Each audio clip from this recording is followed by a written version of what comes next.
Hey guys, it's Fiona from Eventide Reads, and today I'm here to do a book review of a graphic novel. So one day I randomly got an email from Headline who said, "Oh, we see you like fantasy books and manga. How would you like to review this for us?" And I was like, sure, because I've seen the book around and I've always been a little bit put off because we keep it in horror in the UK, but it's not really a horror, so maybe that's misleading. I don't know. So they sent me this, which is Miss Peregrine's, we'll go with Miss Peregrine's Home for Peculiar Children, which is by Ransom. In the US this is marketed, the actual book is marketed as YA, so after reading this I can understand why, and it does have that appeal. But let us start with the cover, which is the first thing you guys will have seen. They've taken a lot from the original cover of the book, which is this bit here, because she features on the front cover of the book, but then they've added in these extra bits. And I have to say, I think the illustration on the front is some of my favourite in the book, mainly because of the pop of colour on the front it gives, and you're there going, well, this is really weird, but really cool. It looked amazing as soon as I got it out of the packaging it was in. And the back has a couple more illustrations of some of the other characters we see. It's all very pretty. So I can hold this a little bit, I'm just going to take the jacket off. Then I can also show you the spine, which is also very nice. I didn't expect it to be a hardback, and actually I really love the fact that it's a hardback. I think that's brilliant. So let's delve right in. I've not read the original actual book version, I've only read this version, so my review is based purely on this. It might be slightly different from the original, I wouldn't know, so don't quote me on anything, right? The illustrations start off in black and white as we meet our main character, Jacob, and he has a really good relationship with his granddad to begin with. Obviously as he gets older, things change and he stops believing the stories he's told, which I think is very much a natural thing kids do. When you're a child you believe everything you're told, and then when you start to grow up and become a teenager you realise actually that's not necessarily true.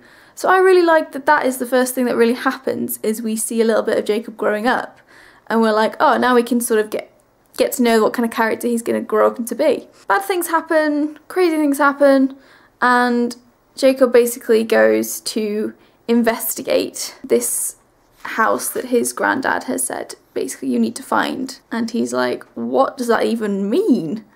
We follow him as he starts to think he's losing his mind a little bit, and you really sort of am like, well, we can see it drawn out there obviously, but no one else can see what he can see. And as we get through the book he goes and visits the house his granddad grew up in.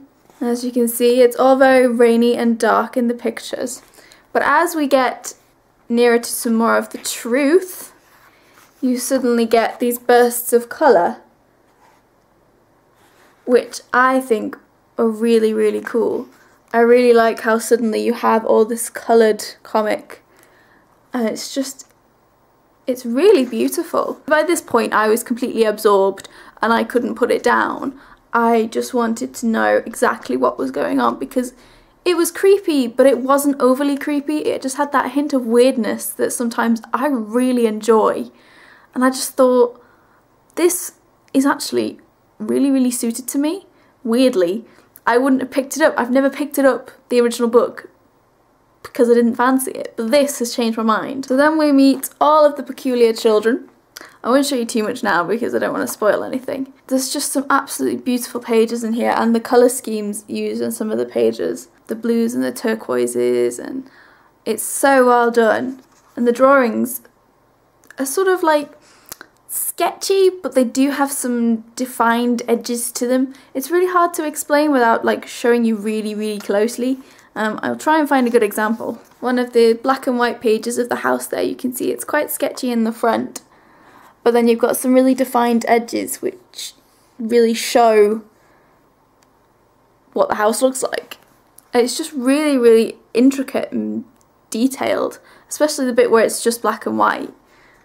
It really, really, you know, worked hard on this, and the coloured sections are just absolutely beautiful. and then it does get a little bit dark and creepy at the end. But I was by that point I was kind of expecting it. I was like, something is going to happen, some kind of thing is gonna go down, and it did, and I was really pleased with how it turned out. And I will definitely be picking up the second graphic novel when it, if whenever comes out, because I'd quite like to know what happens, because yes, it does do a cliffhanger. But I really enjoyed this. I can see why they offered it to me.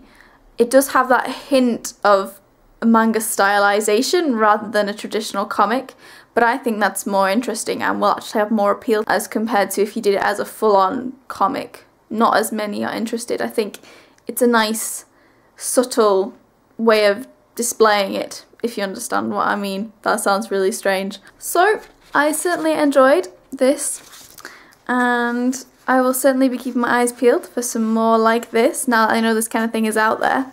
I was just really surprised that I enjoyed it so much, and I gave it a 4.5 out of 5 stars because it was awesome. And I'm really pleased I said, yeah, I'll review that. I like the sound of it. So hopefully you got to see a little bit more than if I just wrote a review. I felt I couldn't do it justice if I just wrote it down. You kind of had to see it. So hopefully you can pause at some bits and actually view whatever I put on the screen. Just don't spoil it for yourselves by reading anything if you can see it that much. I doubt it. The lighting is terrible today. But yes, but thank you to Headline for sending me this copy for me to review. So that's all for today. I hope you enjoyed, and I will see you all again soon. Bye!